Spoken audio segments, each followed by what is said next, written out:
Assalamualaikum warahmatullahi wabarakatuh. Salam sejahtera, shalom. Malam hari ini perdana kita bertemu di acara talkshow.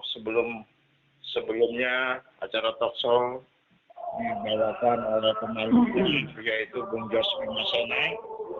Dan hampir kurang lebih 1 bulan ini acara talkshow tidak ada diselenggarakan secara langsung atau live dari studio Tamiang Layang. Dan pada malam ini acara talkshow akan kita mulai kembali di awal bulan sebagaimana pengumuman yang telah kita sampaikan dengan tema tentang kebencanaan nasional. Melindungi segenap bangsa Indonesia dan seluruh tumpah darah Indonesia. Frase tersebut sangat filosofis. Itu dalam pembukaan Undang-Undang Dasar kan? Tidak mudah untuk memahami makna tertinggi dari kalimat tersebut. Mungkin tidak banyak juga orang yang setidaknya pernah membaca atau mendengar kalimat tersebut. Atau bahkan mungkin tidak banyak juga orang yang mengetahui bahwa frasa tersebut adalah salah satu tujuan dari negara Republik Indonesia. Bagaimanapun situasinya, walaupun sebenarnya ini adalah problem, anggap saja semua orang di negeri ini, anggap saja semua masyarakat yang ada di Barito Timur pernah mendengar frasa tersebut. Sebenarnya apa yang dimaksud dengan melindungi segenap bangsa dan seluruh tumpah darah Indonesia? Pemahaman diawali dengan bahwa semua sepakat melindungi segenap bangsa Indonesia dan seluruh tumpah darah Indonesia adalah tujuan dari didirikannya pemerintah Republik Indonesia. Cita-cita negara Indonesia termaktub dalam alinea kedua dan tujuan negara termaktub dalam alinea keempat Undang-Undang Dasar 1945 di dalam pembukaan. Di mana tujuannya adalah melindungi segenap bangsa Indonesia dan seluruh tumpah darah Indonesia. Makna dari tujuan negara tersebut secara bahasa dapat dipahami bahwa yang dimaksud dengan melindungi segenap bangsa Indonesia adalah melindungi segenap rakyat Indonesia. Melindungi segenap rakyat Indonesia adalah melindungi tumpah darah Indonesia. Demikian hal-hal yang bisa dikemukakan apa yang termaktub dalam pembukaan Undang-Undang Dasar 1945. Salah satu bentuk memberikan perlindungan kepada masyarakat adalah perlindungan terhadap kebencanaan. Perlindungan terhadap adanya suatu bencana, adanya suatu musibah. Untuk itulah negara mengatur persoalan kebencanaan menjadi tanggung jawab pemerintah dan pemerintah daerah. Hal ini tentu adalah amanat dari Undang-Undang Dasar 1945. Amanat dari Undang-Undang Nomor 24 Tahun 2007 tentang penanggulangan bencana. Hal ini selaras dengan adagium salus populis suprema leg exto. Keselamatan rakyat adalah hukum tertinggi. Tapi demikian, pertanyaan besar terkait hal ini adalah, apakah penanganan bencana di Barito Timur selaras dengan amanat melindungi segenap masyarakat, selaras dengan amanat Undang-Undang Nomor 24 Tahun 2007, dan lebih dari itu selaras dengan adagium salus populis suprema leg exto. Kita bicara tentang kebencanaan. Ada berbagai jenis bencana.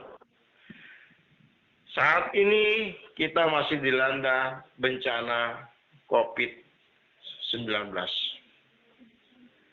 Tapi di sisi lain, bencana yang bisa saja kita alami dan sudah kita alami bukan hanya sekedar COVID. Saat ini curah hujan begitu tinggi, artinya kita akan menghadapi potensi bahaya bencana baru, bencana banjir dan tanah longsor. Hal ini sudah terjadi di Desa Bamban dan yang barusan yang kita baca di media 2 hari terakhir ini terjadi juga di Desa Haringen.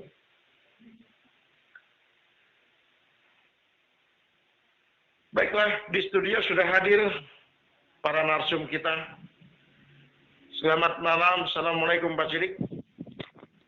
Selamat malam. Assalamualaikum. Salam Bung Yandi. Oke, silakan untuk memberikan Ya. salam kepada. Assalamualaikum semua pendengar setia Radio Monika Surya FM Barito Timur. Pada malam hari ini kita jumpa kembali sebagaimana yang telah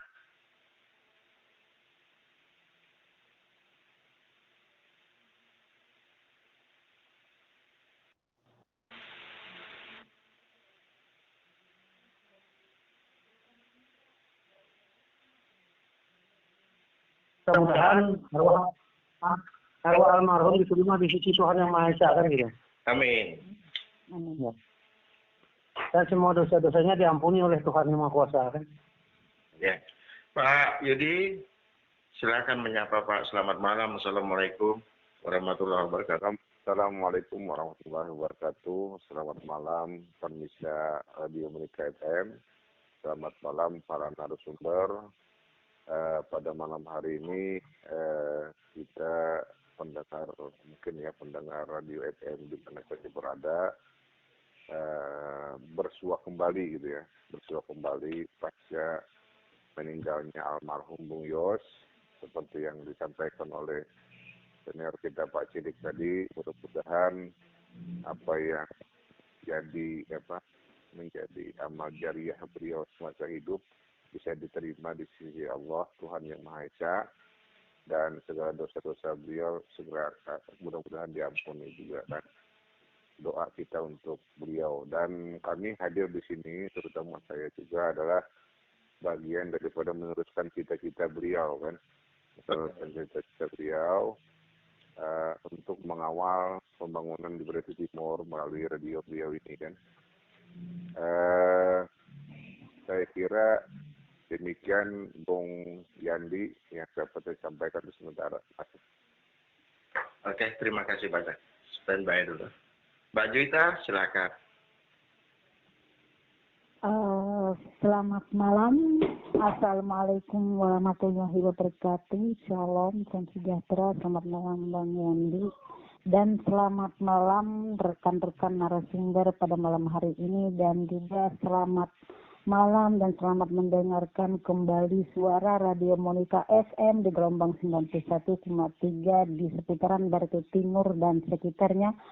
Salam sehat selalu, dan juga saya atas nama pribadi dan nama keluarga juga turut berduka cita yang sangat mendalam atas berpulangnya Bung Jos Bimasena yang sangat kita kenal dan sangat kita cintai, dan semoga almarhum telah berada di sisi Tuhan Yang Maha Esa. Demikian dulu Bang Yandi. Terima kasih. Oke, amin. Baiklah para pemirsa pendengar talkshow dimanapun berada. Nanti ada sesi tanya jawab yang tentunya nanti setelah session dari pemaparan-pemaparan yang telah dikemukakan oleh para narsum. Dan dipersilakan untuk telepon langsung atau melalui SMS ke 082351794118. Saya ulang, 082351794118. Oke, untuk pemaparan yang pertama kami persilahkan Pak Yudi untuk bisa memaparkan tentang kebencanaan di Bartim. Pertama, Barito Timur masih tren COVID meningkat. Yang kedua, kita menghadapi curah hujan yang cukup tinggi, di mana kemarin ada kejadian sudah beberapa bulan yang lalu di Desa Bamban tanah longsor, dan menurut kabar yang kami terima terakhir, penduduk atau masyarakat yang ada tanah longsor tersebut di belakang rumah mereka itu sudah semakin mendekati dapur mereka, dan ini berpengaruh katanya kepada seluruh, bukan seluruh, tapi 10 rumah yang ada di Desa Bamban. Kemungkinan jika terjadi curah hujan cukup tinggi sangat berpotensi sekali terjadinya longsor susulan.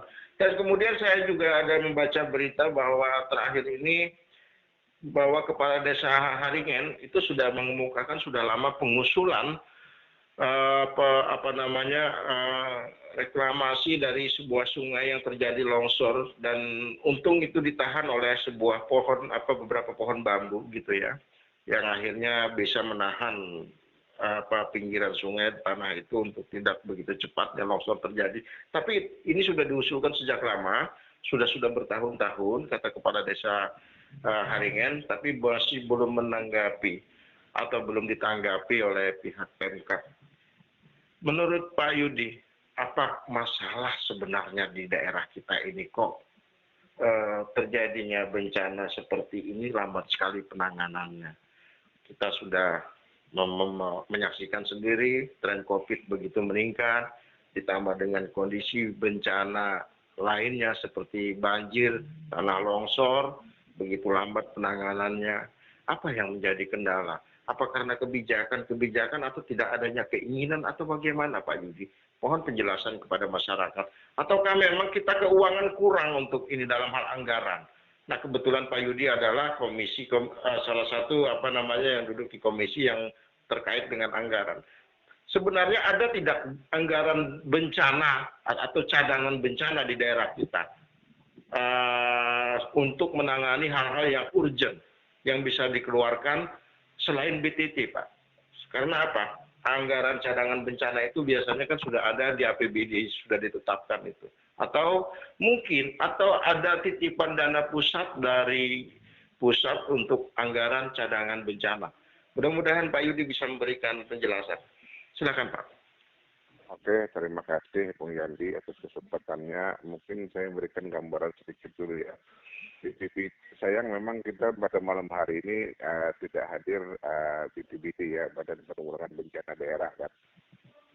Cuma mungkin saya sedikit memberikan gambaran. BPBD kita ini baru berdiri di Bali Timur, dan itu pun eksposionya masih di bawah Sekda kan. Nah, untuk di anggaran murni ini BPBD itu kebetulan kita membahas nanti WAPPS itu mungkin dalam beberapa hari ke depan, ya minggu depan. Itu anggarannya BPBD itu sangat minim juga itu. Saya lihat usulannya itu sekitar 300-an lebih. Nah, dengan kondisi yang ada, saya melihat keadaan dengan seluas Bali Timur dengan rawannya bencana untuk penanganan dana penanganan BPBD itu sangat minim sekali. Tapi sangat disayangkan di sisi lain sumber daya alam kita sebenarnya sebenarnya banyak gitu ya untuk mendukung pendanaan itu. Tapi yang jadi persoalannya eksploitasi dan eksplorasi sumber daya alamnya saya kira habis-habisan gitu kan. Nah, ini yang menjadi persoalan juga gitu kan. Nah, yang menjadi persoalan harusnya memang misal contoh ketika tambang itu masuk di Bali Timur, berarti kan mereka kan ada biaya reklamasi kan, sudah ada menyetorkan lah jaminan untuk masalah itu gitu kan. Nah ini menjadi pertanyaan kita, itu dananya itu kemana saja kan itu. Yang kedua, apalagi sekarang ini hal-hal yang seperti itu sudah ditarik oleh provinsi ya dalam hal seperti itu. Yang ini akan menjadikan beban juga bagi daerah apabila terjadinya bencana. Kita ketinggalan bencananya aja, sementara kerokannya sudah, sumber daya yang di dalam itu sudah ditarik habis gitu kan. Ini berkaitan dengan masalah tambang ya, belum lagi nanti kerusakan lingkungan dan biodiversity-nya gitu kan, di lingkungan bagaimana itu limbah-limbah masuk ke sungai itu kan, yang banyaknya dengan timbal-timbal ya yang bisa menyebabkan kerusakan kulit, belum lagi nanti sumber daya air kita yang rusak, banyaknya habitat yang mati dan seterusnya gitu kan. Nah ini dari sisi lingkungan gitu kan. Belum lagi dari sisi misalnya dari sisi yang COVID sekarang ini gitu. Nah, karena saya fokus yang diarahkan ke anggaran untuk materi pada hari ini, seperti pembicaraan kita sebelumnya, anggaran COVID kita kan sangat besar sekali juga kan. Cuma yang menjadi persoalan saat ini beberapa kali kemarin Pak Cilik yang hadir kan, waktu Iya. kita undang kemarin itu tim gugus, bingung sendiri gitu. Ketua, Iya. ketua hari ini Ketuanya bingung. malah tidak tahu berapa anggaran mereka kan gitu. Nah, Dan juga mereka juga tidak tahu kan. nah, itu kan, jadi kita ini kadang-kadang bingung juga kan. Bingungnya bukan apa, kita jujur seperti yang dicatat oleh dari Pak Haji Cilik sebagai kemarin ketua kan, ketua Pansus juga Pak Raran juga, kita mengeluarkan catatan dan rekomendasi tentang COVID. Nah, itu pun bisa nggak dipakai gitu kan? Artinya kita ini kalau di PR, insya Allah tetap akan melakukan pengawasan itu gitu kan. Tetap, dan itu ada berita acara tentang kita bekerja dengan memberikan catatan masukan rapat kerja itu ada gitu kan. Iya. Ya, hanya yang menjadi persoalan itu adalah pelaksanaannya aja lagi kan. Anggaran juga sudah besar untuk COVID juga. Nah, tapi kalau untuk anggaran bencana dalam berkaitan dengan bencana daerah, nah ini kita yang harusnya memang ada menganggarkan itu. Paling tidak kan kita kan melibatkan juga kan CSR perusahaan kan, itu kan ada untuk penanganan juga kan harusnya kan. Karena ketika mereka berinvestasi di Bali Timur, berarti eksploitasi sumber daya alam itu harusnya berbanding lurus dengan peningkatan sumber daya manusia. Tapi kan kenyataannya kan tidak, cuma eksploitasi aja, kehancuran aja yang ditinggalkan kan gitu. Oke. Nah, jadi kalau menurut Pak Yudi, anggaran mungkin Pak yang bisa saya tangkap Pak ya, ini adalah anggaran yang akan dilakukan di perubahan sebesar 300-an juta lebih ya. Murni Pak, murni. Tenaga murni ya, oke. Murni 2021. 2021 ya, oke. Anggaran 300-an juta murni. Itu kalau menurut Pak Yudi juga cukup rendah. Terus sementara SDA kita, sumber daya alam kita, begitu banyak yang sudah dikeluarkan. Dan ini menurut Pak Yudi ini tidak sebanding sama sekali. Sementara dana reklamasi juga dipertanyakan dari dulu. Sampai pada akhirnya dana reklamasi ini kewenangannya ditarik oleh pemerintah provinsi. Sebenarnya pemerintah pusat yang akhirnya diserahkan kepada pemerintah provinsi ya Pak ya. Yang saya maksud begini, ya kan? Anggaran cadangannya bagaimana Pak? Apakah ada di APBD kita untuk anggaran cadangan atau APBN gitu? Jadi kalau ada, itu dititipkan di mana? Nah, untuk sementara ini kan kemarin kita juga ada bincang-bincang sendiri sedikit ya dengan Kepala PPBD masalah apakah ada dana pusat gitu kan untuk yang bantu itu kan. Sementara itu kan belum ada itu kan. Nanti mungkin bisa diperjelas dengan Kepala BPBD ya Pak Reza Rahmati. Nah, itu Bung Yandi yang menjadi persoalan kita. Kita tidak sama sekali ada dana cadangan yang berkaitan dengan bencana-bencana itu. Nah, bagaimana kalau misalnya longsor, kebakaran, istilahnya yang berkaitan dengan banjir dan seterusnya. Nanti murni itu menggunakan partisipasi masyarakat aja itu. Jadi saya ada wawancara dengan salah satu masyarakat Desa Bambang, ya kan? Mereka begitu berharap bahwa segera dilakukan perbaikan-perbaikan terhadap tanah longsor, karena itu sudah semakin mendekati dapur mereka, Pak. Dan ditambah curah hujan yang tinggi tentunya nanti, ini sangat berpotensi bahaya. Bahkan nanti apabila terjadi bencana susulan tanah longsor, ini bisa menimbulkan korban yang lebih besar. Sementara memang belum ada korban, begitu kan? Dan ketika saya mendengar itu, saya langsung tinjau ke lapangan, Pak Yudi. Saya melihat sendiri bagaimana kondisi tanah longsor yang terjadi di Desa Bamban. Memang akan berpengaruh di 10 kakak, 10 kepala keluarga. Saya lihat itu. Itu juga diperkuat oleh keterangan dari penduduk dan masyarakat di sana atau warga di sana. Persoalannya sekarang begini, Pak. Saya juga bertanya kepada beberapa orang yang ada di BPBD sudah, ya kan? Dan saya juga diberikan keterangan bahwa mereka sudah menyurat kepada Pertamina.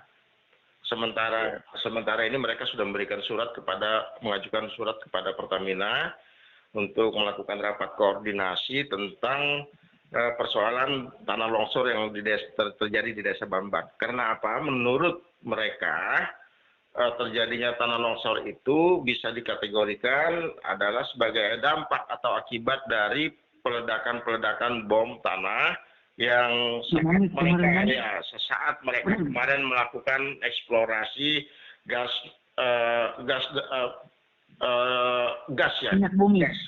dan minyak bumi. Persoalannya kan yang dipertanyakan bukan persoalan apakah siapa yang bertanggung jawab terhadap hal ini. Undang-undang mengatakan sangat jelas terhadap kebencanaan ini adalah tanggung jawab pemerintah dan pemerintah daerah. Jadi kalau jika memang ini menunggu dari Pertamina, apakah ini tidak menimbulkan potensi baru, Pak? Atau memang dengan curah hujan yang begitu tinggi ini semua warga was-was, kemudian nanti bisa traumatis terhadap hal ini, Pak. Ini kan penjiwaannya juga perlu disembuhkan. Jadi menurut Pak Yudi nih, saya pikir nih ya, sikap DPRD terhadap eksekutif saat ini kira-kira untuk memberikan upaya-upaya penegasan bahwa yang namanya keselamatan rakyat adalah hukum yang tertinggi, apakah ini tercermin dari sini, Pak? Saya kalau ini misalkan menunggu koordinasi rapat lagi sementara curah hujan tinggi, apa tidak berbahaya bagi masyarakat itu sendiri nanti, Pak? Minimal mereka bisa bagaimana gitu, atau evakuasi dulu atau bagaimana gitu. Menurut Pak Yudi gimana? Jadi kemarin itu saya lihat ada kawan-kawan yang tinjau lapangan ya ke daerah Bamban itu, ada beberapa anggota DPRD kita yang tampil sana. Mereka melakukan peninjauan ke sana kan. Betul. Bersama dengan BPBD juga kemarin. Dengan BPBD juga kan hadir ke sana kan, kebetulan yang tampil sana gitu kan. Ya, saya juga baca di media, Pak, BPBD juga melakukan peninjauan, DPRD juga melakukan peninjauan, betul.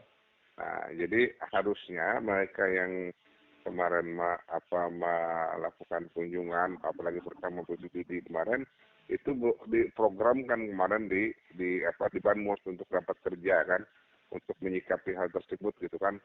Cuma kalau saya sih berpikiran begini sajalah, kalau itu tidak dilewati kan mekanismenya tidak dibawa ke dalam Banmus di dalam rapat kerja, memang harusnya ada antisipasi gitu kan, apalagi di situ sudah ada dua lembaga kan, eksekutif dan legislatif yang memantau langsung ke sana kan. Betul. Dan otomatis kan kepala desanya kan juga ada kan. Nah, harusnya itu secepatnya ditangani oleh pemerintah daerah, apalagi itu berkaitan dengan sudah rawan bencana, berkaitan dengan nyawa kan, berkaitan dengan nyawa maupun traumatik kan di situ. Saya kira apalagi itu sudah melalui media kan, itu sudah sampai itu di kepala daerah, karena harusnya memang melalui BPBD langsung menyampaikan kepada kepala daerah tentang masalah itu. Tapi ya saya pesimis juga sih, Pak, kalau masalahnya walaupun sampai di situ ya ya Pak Celi kan paham aja kita yang masalah COVID itu kan nyata anggarannya besar kok. Anggarannya besar, dan kita juga sudah berbuih muntung ini sudah, mulut ini sudah. Oke, kalau begitu Pak Yudi mengatakan Pak Yudi adalah sangat pesimis terhadap penanganan bencana yang ada saat sekarang ini di Barito Timur ya, Pak ya? Ya, bolehlah seperti cukup itu. Pesimis ya. Pak Cilik, bukankah ini terkait dengan kinerja berarti? Iya. Eksekutif. Bagaimana menurut pandangan Pak Cilik tentang kinerja eksekutif dalam menangani bencana ini sebenarnya, Pak? Terima kasih, Bung Yandi.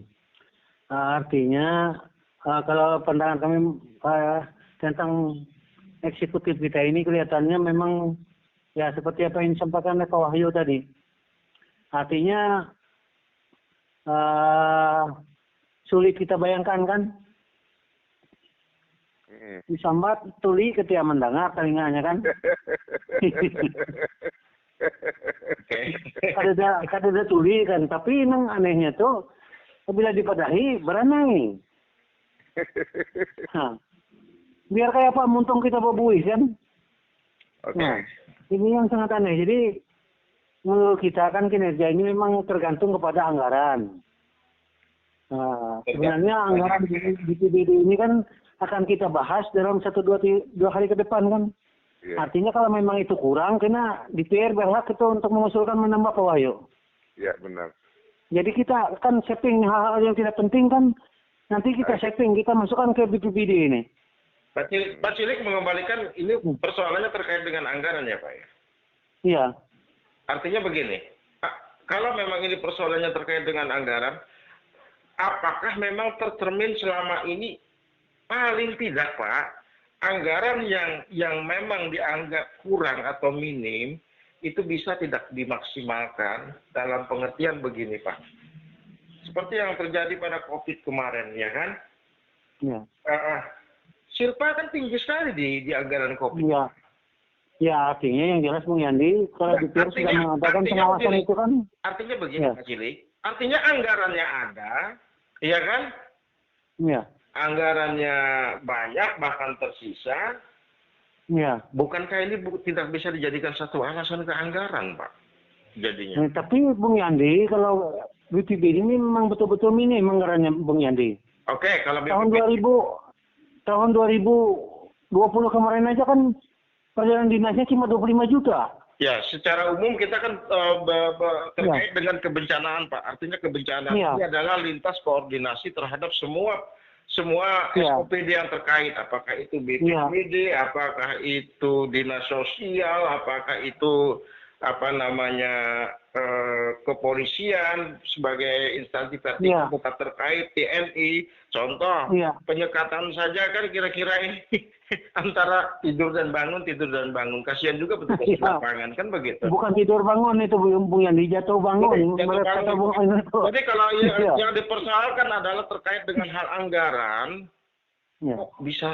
kok anggaran bisa silpanya begitu tinggi dari anggaran kebencanaan salah satunya. Iya, makanya kemarin Ketua Satgas Covid juga kita tanyakan tidak bisa jawab Bung Yandi. Tentang ini kan. Artinya kelihatannya itu berada pada komando semuanya kan gitu. Artinya ini faktor utamanya bukan hanya sekedar anggaran kan Pak Cilik, tapi kinerja kan? Iya, kinerja mereka ini memang ibarat komputer itu nunggu tombol ditekan kan gitu. Oke, berarti saya sudah dapat poinnya. Faktor utama. Ya, gimana ya Pak Yudi? Saya nambahkan sedikit. Saya setuju dengan Pak Haji Cilik tadi. Kalau untuk COVID itu memang kita maksimal anggarannya, tapi kinerjanya lemah.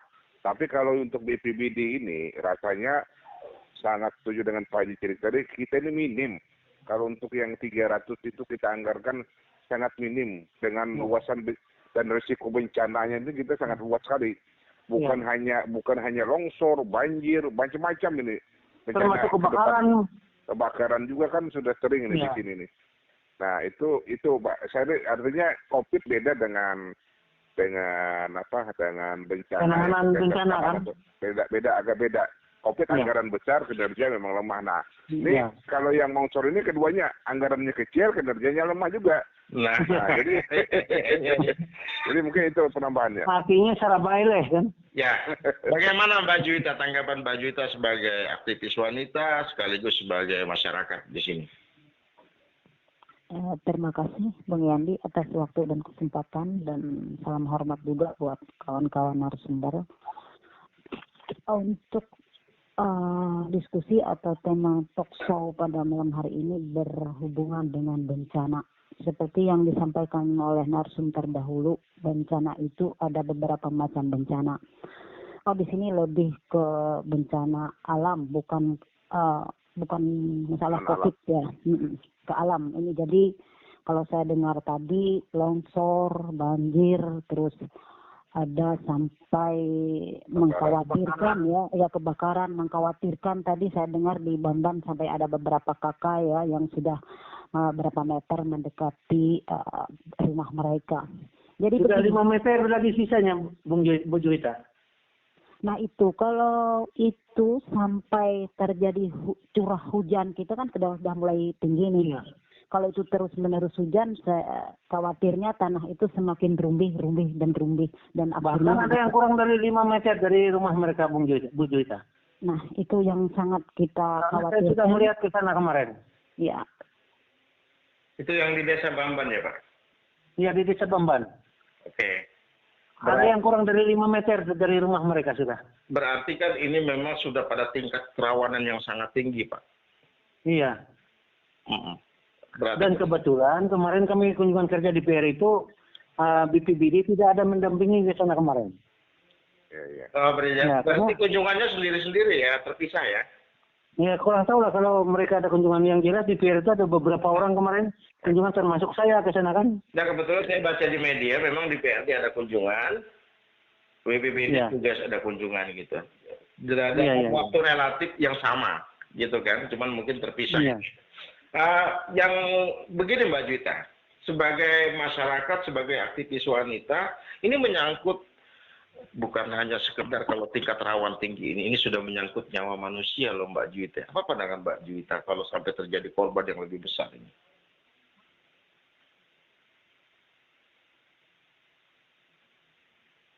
Halo. Apa nih? Ulang suaranya. Oh. Masih ada kok. Sinyal kali. Artinya Bung Yandi kelihatannya elah mun here mate, sarada aku mate kan? Ya, saya tadi mendapat pemaparan dari Pak Yudi, ya kan? Ini bukan hanya menyangkut anggaran tapi juga kinerja. Hal yang serupa juga dikatakan oleh Pak Cilik, gitu kan? Sehingga kedua legislator kita ini pada malam ini bicara untuk penanggulangan bencana dari segi anggaran dan kinerja itu sangat pesimis. Itu yang bisa saya tangkap. Betul demikian kan Pak Yudi? Iya betul. Iya, Bung Yandi mungkin gini juga kan. Setidaknya kan kalau kita minim anggaran, ya paling tidak kan ada semacam pressure lah dari pemerintah daerah tentang penanggulangan bencana di daerah kawasan masih wilayah perusahaan kan, dalam hal ini Pertamina kan.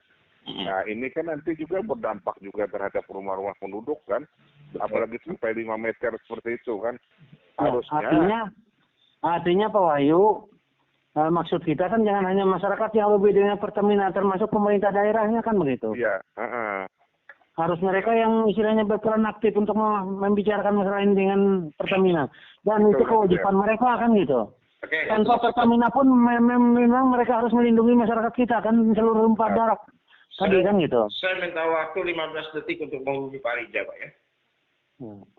Silakan.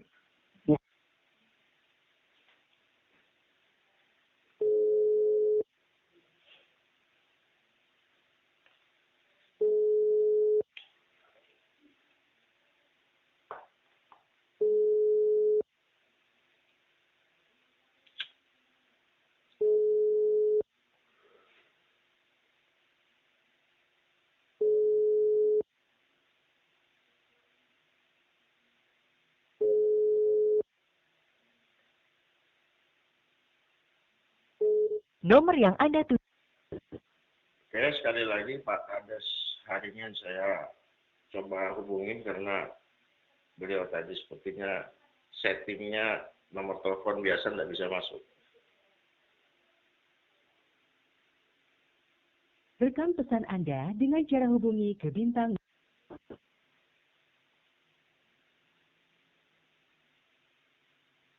Nomor yang Anda tuju sedang tidak dapat Satu pun tidak bisa dihubungi, Pak. Ya. Gak apa-apa. Oke, untuk sesi bagi masyarakat yang mau SMS, silahkan SMS ke nomor yang sudah kami sebutkan tadi. Atau mau telepon langsung, kami persilahkan juga. Ke nomor pada intinya Bung Yandi 0851794118. Ya, silakan lanjut dulu Pak Cili. Nah, pada intinya kami mulai hari Senin ini kan pembahasan Ketua PPAS. Kemarin waktu pembicaraan awal kita sudah mengusulkan masalah anggaran BPBD ini kepada Pak Sekda. Malah beliau marah-marah. Kenapa mempertanyakan masalah anggaran BPBD kata beliau kan gitu. Ini Wahyu mendengar juga kan kemarin. Saya tanyakan itu kan. Oke, Pak Cilik. Begini Pak Cilik. Ya. Setahu saya bahwa yang namanya BPBD itu ex officio kepalanya adalah Sekda. Iya. Nah, Sekda Jadi- adalah koordinator dari anggaran. Saya pernah tanyakan sebelumnya kan di talkshow sebelumnya, ya kan? Iya. Kok pagu mereka untuk melakukan tugas-tugas mereka ini hanya 25 juta sekian kan begitu. Ini belum lagi mereka nanti kena refocusing gitu. Karena kalau yang namanya refocusing nggak akan seragam dilakukan semua SOPD gitu kan. Ya kan Dewan sendiri kan mengalami hal yang sama akan direfocusing. Ya, artinya sekian persen dari belanja dipotong kan gitu. Nah, kan begitu. Sudah 25 juta sekian kena refocusing. Ya kalau sekali refocusingnya. Ini berkali-kali nanti gimana ini? Nah, makanya itu kemarin Bung Yandi, rencana kita pada penentuan Kupa PPAS nanti sesudah hari Senin ini akan kita masukkan lagi penambahan anggaran untuk BPBD ini. Ya, tapi dari BPBD sendiri juga harus cermat gitu kan. Iya.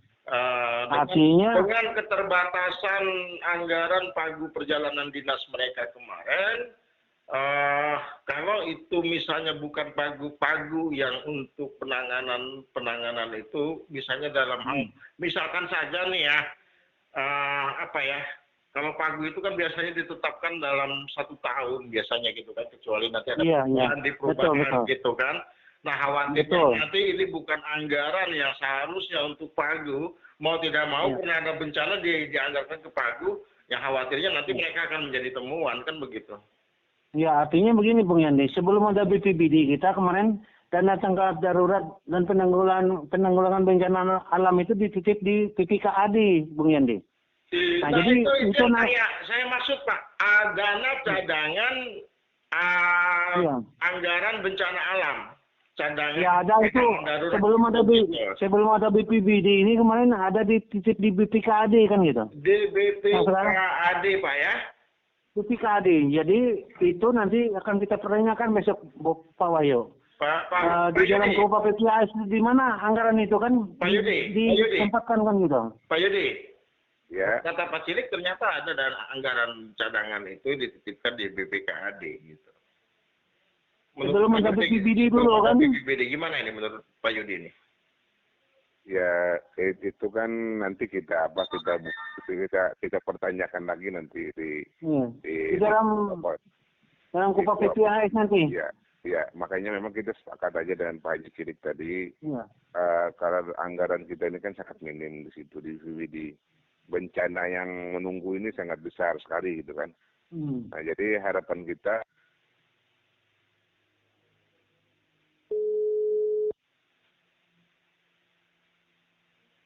Ya halo, kenapa tragedi nasional yang berkaitan dengan kemanusiaan.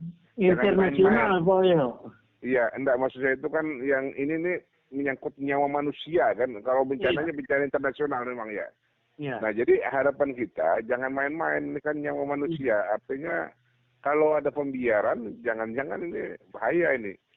Ada pelanggaran hampir sama juga. Ya. Pak Yudi mengatakan jangan main-main dengan bencana internasional. Karena ini menyangkut masalah kemanusiaan. Yang tentu saja menyangkut hak asasi manusia. Benar tidak, Pak? Iya, benar. Itu maksud saya tadi kan ke arah sana. Sebenarnya artinya kan bisa, kalau dibiarkan itu artinya bisa nanti dilaporkan ke HAM nanti kan itu. Artinya juga menyangkut HAM ya, Pak ya? Iya. Sebenarnya begitu. Oke. Kan apa bedanya dengan di mana kira-kira Pak Yudi melihat melihat ini bahwa DPRD kemarin mengatakan penanganan ini tidak serius. Bukankah ini juga sudah menyimpang dari ketentuan peraturan perundang-undangan dan tentunya lebih jauh dari itu tentang pelanggaran HAM itu sendiri. Bagaimana, Pak? Yang jelas anggarannya sudah kita siapkan, cadangan kan sudah cukup besar kan gitu. Dan ternyata pada akhir tahun 2020 itu anggaran tersebut malah terpakai hanya sekian persen kan gitu. 16,40% kalau tidak salah ya. Nah, jadi itu kan berarti tidak ada keseriusan mereka kan itu. Makanya boleh dikatakan belum serius kan gitu. Oke, mungkin itu bisa diterima oleh umum. Karena dilihat dari sisi anggaran, ternyata anggaran itu hanya dipergunakan untuk penanganan itu sebesar 16,sekian%. Iya, padahal dananya cukup besar itu kan. Ya. Hasil refocusing 61 miliar, tambah lagi insentif dari pusat itu udah 15 kan gitu. Oke. Pak Yudi, mana yang lebih dominan? faktor penanganan bencana di Barito Timur ini dilihat dari penanganan COVID-19, penanganan bencana lainnya seperti banjir dan tanah longsor, apakah terkait dengan anggaran atau kinerja? Seperti yang saya katakan tadi, Bung Yandi, kan ini ada apa? Mungkin bukan hanya berkaitan dengan itu juga kan, bukan anggaran, bukan apa kinerja, tapi juga kebijakan. Jadi banyak hal di sini yang menjadi persoalan begitu kan. Anggaran kalau COVID besar, kinerja juga lemah. Nah kebijakan juga menurut saya kurang begitu pas juga. Ada hal-hal tertentu yang memang kita mengambil kebijakan-kebijakan. Bukankah sebenarnya pemerintah pusat itu mengeluarkan Perpres ya itu kan, itu sebenarnya membuka jalan tol gitu kan. Tapi kita sendiri di daerah kadang membuat sekat lagi. Ya, pertanyaan lebih lanjut dari ini, Pak. Persoalannya sudah semakin pelik, polemik, problematikanya sudah semakin susah kita mencari solusi yang terbaik dari penanganan ini semua. Sekarang pertanyaannya yang lebih simpel hanya satu, Pak. Untuk Pak Yudi nih ya, Pak ya. Siapa yang bertanggung jawab kalau begini?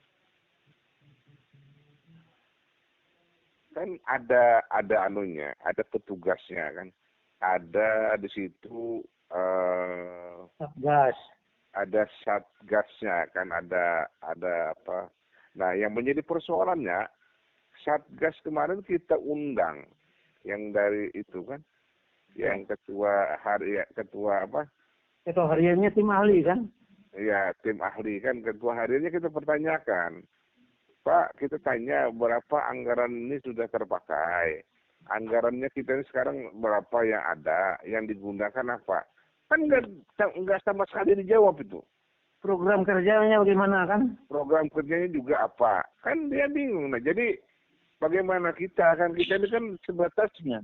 Kalau ibaratnya masuk kan kita ini kan hanya di ruang tamu. Nggak etis dong kita masuk ke kamar orang, ke dapur orang kan. Karena fungsi kita pengawasan, yang bertanggung jawab adalah siapa yang ditugaskan itu kan sebenarnya. Oke. Saya bisa mengerti Pak Yudi. Sekarang begini Pak. Kalau Pak Cilik kemarin dari awal mempersoalkan, yang saya ingat betul ke dalam kepala saya ini. Saya kalau persoalan ingatan mungkin ada sedikit kelebihan lah di sini lah ya. Pak Cilik pernah berkata bahwa kenapa jadi staf ahli yang diangkat menjadi ketua harian kan begitu ya. Sekda jadi sekretarisnya kan? Sekda jadi sekretaris, bukankah hal ini menjadi terbalik posisinya Pak? Tapi yang saya sorot lebih jauh dari itu, apa yang dikatakan Pak Sidik itu juga menjadi sesuatu yang aneh bagi kita semua. Tapi bagaimana selanjutnya dengan kedudukan peraturan bupati yang telah bupati tanda tangani tentang kedudukan susunan organisasi, tugas dan fungsi tata kerja Badan Penanggulangan Bencana Daerah itu sendiri. Di sana sangat terlihat jelas tupoksinya tentang tupoksi dari BPBD ini dimuat dalam peraturan Bupati Barito Timur nomor 54 tahun 2020. Bukankah dengan diangkatnya ketua harian dari bukan BPBD, badan yang bukan menangani BPBD, Pak, itu justru memperlemah Perbub yang sudah ditandatangani sendiri. Ini menurut Pak Yudi gimana? Halo, mohon maaf. Tadi apa tadi Pak? Halo. Saya kemukakan Pak Cilik sudah beberapa kali mempersoalkan kenapa ketua harian itu bukan dari orang yang memang menangani bidang bencana itu sendiri. Yang menangani bidang bencana itu kan tidak lain adalah tulang punggung atau andalannya adalah BPBD. Itu sesuai dengan tupoksinya. Tupoksinya ada di mana? Itu kan dimuat di dalam Perbub, peraturan bupati yang sudah ditandatangani oleh Pak Bupati sendiri. Nomor berapa? Nomor 54 tahun 2020 tentang kedudukan susunan organisasi, tugas dan fungsi kerja Badan Penanggulangan Bencana Daerah. Nah, dengan tidak disangkut pautkan dengan persoalan pelaksana harian terhadap badan ini diserahkan kepada staf ahli, bukankah ini memperlemah Perbub yang ditandatangani sendiri, Pak? Itu kan aneh kan. Saya itu juga aneh. Aneh, sangat sebenarnya aneh. Harusnya kan BPBD ini paling tidak sekretaris lah. Paling tidak Ya kemarin kan Wahyu mungkin mendengar saya pertanyakan itu dengan Sekda kan. Iya. Nah, saya pertanyakan tentang itu. Dan katanya ada di mana kemarin di wakil apa katanya kemarin kan ditaruh kepala BPBD-nya kan gitu. Maksud saya terkait dengan pertanyaan Pak Cidik, maka inilah pertanyaan saya selanjutnya. Apa ini tidak memperlemah perbuk yang sudah ditandatangani dan dibuat sendiri? Itulah Pak. Kalau masalahnya di Bartim ini ya kalau orang di dalam sudah paham lah dengan kondisi seperti itu.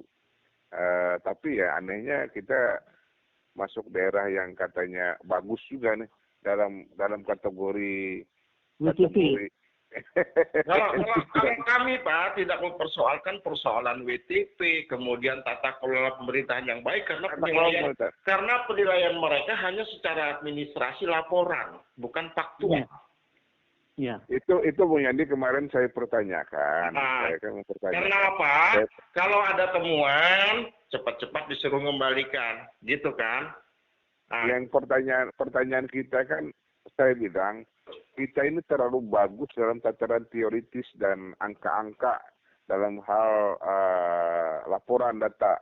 Tapi kenyataan yang dirasakan itu kan masyarakat ini yang merasakan kan begitu. Jadi itu tidak bisa dipungkiri dan tidak bisa dibohongi kan. Ya memang dua pilihan Pak Yudi, dua pilihan. Opsi bagi seorang pemimpin, apakah itu saya sendiri, Pak Yudi, Pak Cidik, atau yang lainnya sama. Akan terjadi dua pilihan. Pilihannya atau opsinya adalah, apakah kita bertindak untuk masyarakat, tidak begitu mempedulikan persoalan penghargaan-penghargaan. Atau kita mempedulikan penghargaan-penghargaan, tapi tidak mempedulikan bagaimana nasib masyarakat. Itu kan opsi. Ya posisinya di mana dulu? Kalau posisi di eksekutif, yang penting kan penghargaan kan. Nah kalau legislatif dikatakan rakyat kan. Itu soal nanti itu kan. Yang penting kan ada pengakuan secara tertulis. Untuk dipamerkan kan gitu. Iya. Inilah prestasi kami kan gitu. Oke. Sementara mungkin talkshow perdana ini ada beberapa SMS yang masuk. Kebetulan SMS ini tidak terkait dengan tema ya. Nanti kita yang terkait dengan tema nanti yang akan dibacakan. Kebetulan malam ini kita membahas persoalan terkait dengan kebencanaan alam, gitu kan. Cuman ada satu pertanyaan dari 0821 sekian dengan 2 angka di belakangnya 17. Bagaimana nasib kami nakes, Pak? Bagaimana nasib bagi yang berobat di rumah sakit yang kebetulan tidak ada dokter bedahnya saat ini. Oke, ini karena terkait dengan penanganan bencana, saya akan mintakan Mbak Juwita. Iya, halo. Silakan Mbak, ini ada SMS bagaimana nakes dan penanganan RSUD terhadap pasien yang ada penyakit darah. Ya, terima kasih buat SMS yang sudah masuk. Artinya itu salah satu penggemar Radio Monica sepertinya. Untuk nakes sudah beberapa kali kita angkat di talk show. Pertama, keterlambatan pembayaran insentif nakes. Yang kedua, tentang dokter-dokter. Kalau kita menunggu dari anggaran untuk pembayaran mereka, sepertinya ini slow respon. Tapi kalau boleh saya usul ini, kepada Bapak yang terhormat, Bapak Bupati, tolong talangi dulu dengan anggaran yang dari mana, karena ini menyangkut dengan pekerjaan mereka dan hubungannya langsung dengan nyawa. Jadi itu. Oke. Kalau untuk nakes tadi ya. Oke, mohon. terkait dengan ini ada tambahan di bawahnya baru masuk. terkait dengan BPJS kami, Pak. Nah, yang SMS pertama itu bagaimana dengan pasien-pasien yang rumah sakit RSUD di bagian penyakit dalam, gitu kan? Kemudian SMS di bawahnya di nomor yang sama terkait dengan BPJS. Pak Yudi, jadi bisa saya simpulkan begini loh Pak Yudi. Bagaimana nasib pasien yang punya BPJS terkait dengan keluhan penyakit dalam yang berobat di RSUD. Sepertinya menurut keterangan SMS ini yang bisa saya simpulkan, ini tidak bisa dilayani BPJS-nya, Pak. Nah, bagaimana ini? Padahal mereka sudah bayar terus nih. Karena dokter bedahnya mungkin tidak ada.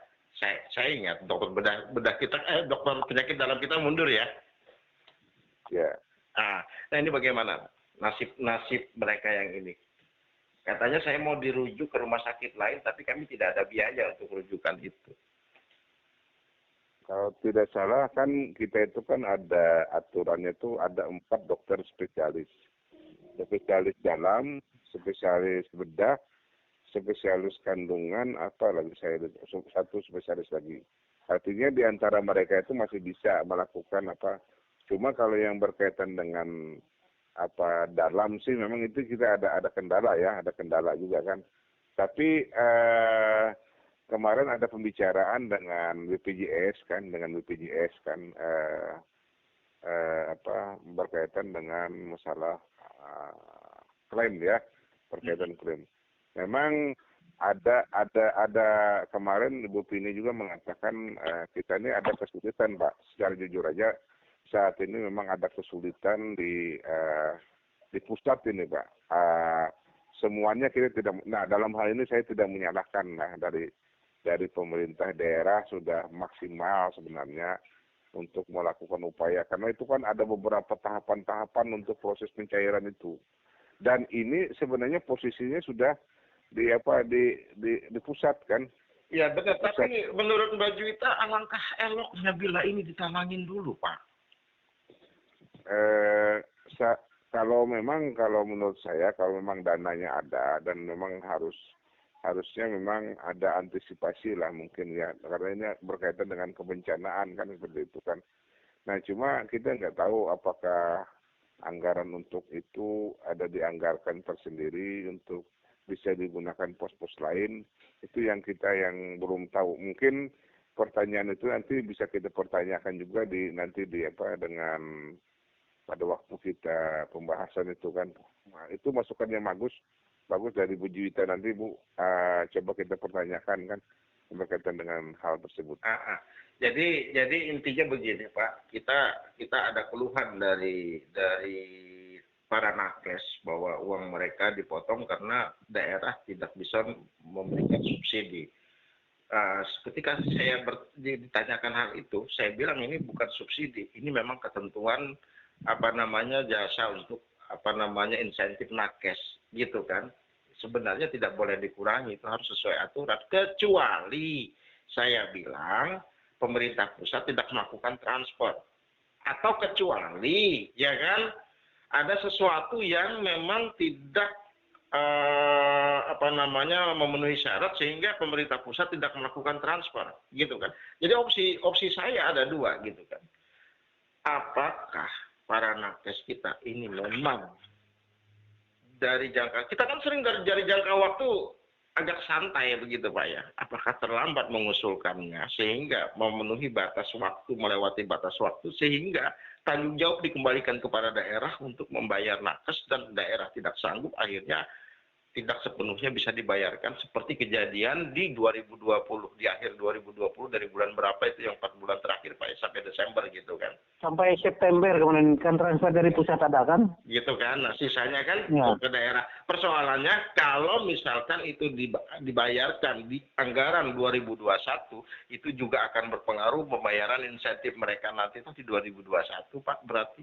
Nah, apakah ini memang sebuah kegagalan dari sebuah mekanisme dari tim TPAD itu sendiri, Pak? Jadi kan kemarin itu apa yang menjadi pertanyaan ini memang masuk juga ke kita gitu kan. kita pertanyakan juga kemarin pada waktu kita rapat kerja kan dengan itu. Cuma ya mereka saat ini ya berpatokan bahwa adanya regulasi yang berubah-ubah ini gitu kan. Ada regulasi pusat, ada regulasi kita daerah. Nah, jadi saya terpikir juga dikatakan Bung Yandi tadi, apakah memang kita melampaui batas waktu sehingga pusat juga ada semacam gitu ya, apa istilahnya itu ya, yang ada melebihi batas waktu itu kan. Mungkin disuruh daerah untuk membayar, tapi daerah juga tidak melakukan pembayaran, akhirnya klaimnya itu kan agak susah juga gitu kan. Nah jadi itu yang belum kita perdalam lagi nanti kan. Cuma kalau yang berkaitan dengan tenaga nakes untuk COVID itu memang agak ada gitu kan. Kemarin sudah saya pertanyakan juga dengan Pak Sekda sebagai kepala tim CPD kemarin tentang pemotongan untuk tenaga nakes yang untuk menangani COVID itu. Memang benar itu, ada banyak pemotongan itu kan. Saya pikir bukan pemotongan. Ya, saya pikir bukan pemotongan, pengurangan tapi itu ya. Memang jatah mereka dikurangin gitu. Ya kan? Memang. Dari segi bahasa kalau pemotongan buat apa sih? Buat pribadi atau buat apa kan? Tapi saya pikir tidak berani lah sejauh itu, apalagi ini dipantau semua kan. Saya pikir itu jatah mereka, hak mereka dikurangi gitu kan. Nah, bisa pengurangan hak itu berarti tidak ada pengumuman dari pemerintah pusat. Memang ada pengurangan nanti penerimaan hasil di 2021. Itu tapi yang saya pertanyakan kan yang 2020, Pak. Yang di akhir 2020 gitu. Artinya begini, saya tambah sedikit Bung Yandi. Ya. Sesuai penjelasan Pesekda kemarin, bahwa peraturan dari regulasi dari pusat itu kan berubah. Jadi rencana awal kan dari kementerian insentif mereka itu nakes itu kan sampai bulan Desember. Tahu-tahu sampai September habis kan gitu. Ya. Saya bukannya meragukan Pak ya. Saya beberapa kali bertemu dengan beliau di DPRD dan RDPU sebelum beliau jadi Sekda, gitu kan? Iya. Beliau ini selalu mengungkapkan sebuah sosok yang sangat berpengalaman, sekian tahun di dinas ini, sekian tahun di dinas ini, sekian tahun di dinas. Kami tidak butuh suara itu. Kami butuh bukti kinerja saat ini. Iya, artinya yang jelas. Mampukah Anda menuntaskan persoalan nakes? Mampukah Anda menuntaskan persoalan insentif? Mampukah Anda menuntaskan persoalan anggota atau anak buah Anda yang honorer? Itu artinya yang jelas Bung Yandi yang bisa jawab ini Pak Sekda sendiri Bung Yandi. Dan mampukah Anda memang menempatkan birokrat yang memang sesuai dengan keahlian, golongan dan pangkatnya? Tolong buktikan itu kepada kami. Kami tidak butuh Anda pengalaman sekian tahun di sekian banyak SOPD itu, kami tidak butuh itu. Iya. Artinya nanti ungkapkan saja kalau ketemu beliau kan gitu. Masih ingat kan di rapat di DPRD waktu beliau sebelum Sekda, beliau juga selalu mengungkapkan seperti itu. Iya. Bang Yandi, selain insentif nakes itu ada juga bahasanya jaspel, yaitu jasa pelayanan. Kalau itu kabarnya memang belum terbayar sama sekali. Artinya begini Bu Juwita, kemarin sudah kita pertanyakan tentang hal itu. Termasuk Wahyu juga menanyakan itu kan. Nah, dan jawaban Sekda, karena dana kita ini kan kemarin hanya sampai bulan September dibayar dari pusat, sehingga dianggarkan 2020 itu kan ada 10 miliar. Dan itu dana itu terpaksa istilahnya dibagi-bagi supaya cukup nakes kita kan, akhirnya terjadilah seperti seolah-olah dipotongkan pengurangan. Tidak seperti apa yang disampaikan oleh keputusan Menteri Kesehatan kan gitu. Karena ini disesuaikan dengan dana yang tersedia yang ada di Barito Timur katanya kan gitu. Kalau begitu begini Pak Yudi. Pak Yudi. Apakah ini akhirnya menandakan ciri-ciri sebuah tanda kepada kita bahwa kita sedang defisit? Kalau begitu begini loh kejadiannya. Artinya Bung Yandi, kalau untuk kami DPR tidak bisa menjawab ini Bung Yandi. Yang berhak menjawab ini adalah tim CAPD atau paling tidak Pak Sekda sebagai ketuanya kan gitu. Ya, artinya saya bertanya kepada Pak Yudi, Pak Jilik ya, sebagai komisi yang terkait dengan anggaran. Apakah memang ini sebuah tanda-tanda kita mengalami defisit, Pak? Ya. Artinya kita ini defisit terus kelihatannya kan gitu tiap tahun. Cuma silpa masih banyak, ini yang aneh kan. jadi beginilah kan, memang apa ya, kemarin tuh saya tuh ketawa tapi mau marah gitu Pak. Iya. Ketawa mau marah tuh kenapa? Untuk Bartim katanya kita ini salah satu yang terbaik untuk pembayaran tenaga Medis. dokter dan kesehatan. Ingat Bapak Cilik? Iya, masih ingat. Itu menurut Sekda kan kita kan ketawa aja kemarin kan. Ketawa tapi mau marah saya tuh. Saya tuh mau marah, meredam emosi itu dah. Jadi sampai kita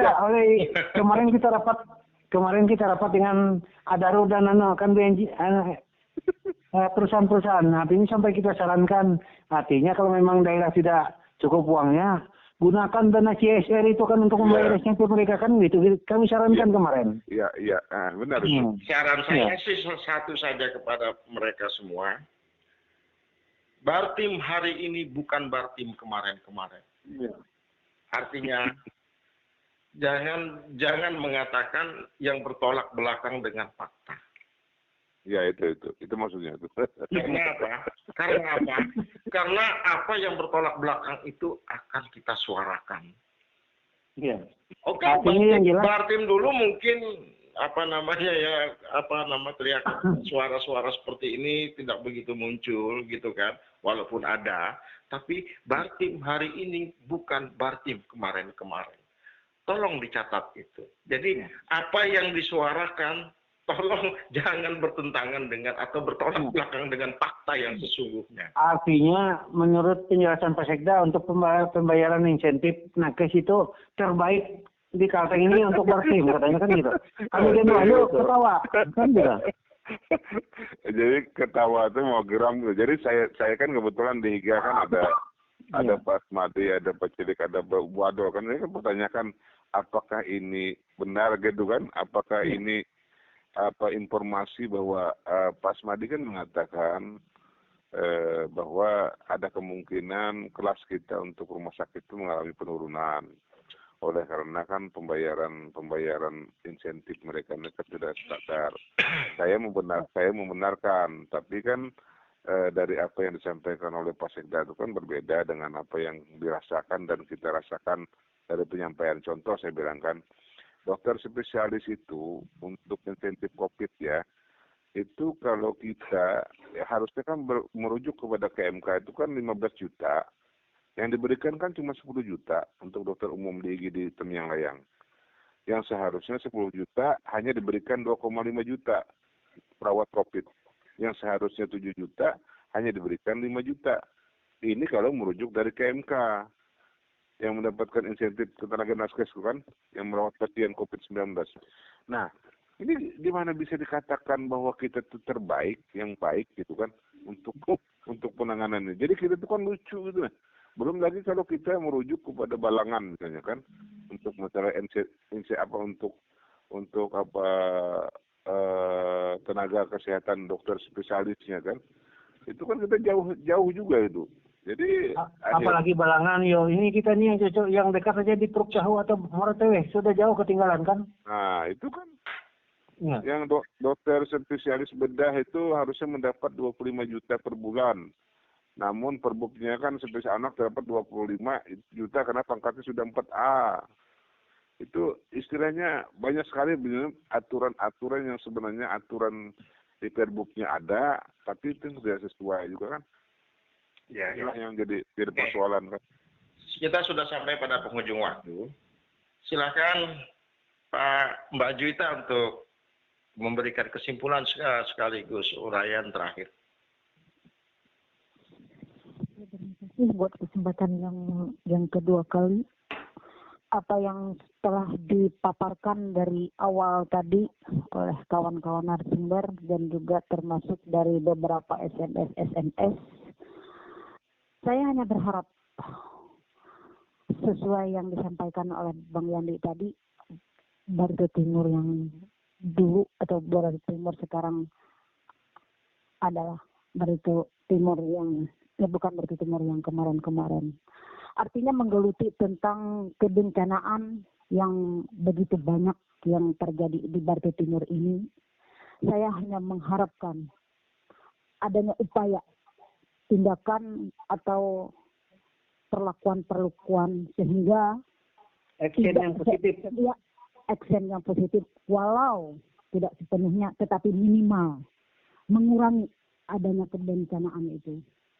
Seperti di Desa Bamban tadi saya dengar, terus yang kedua di Desa Haringan. Jangan sampai ada menyusul di desa-desa yang lain. Yang ada korban lah, yang tidak kan? Iya, baik itu korban banjir, longsor, kebakaran, dan lain-lain.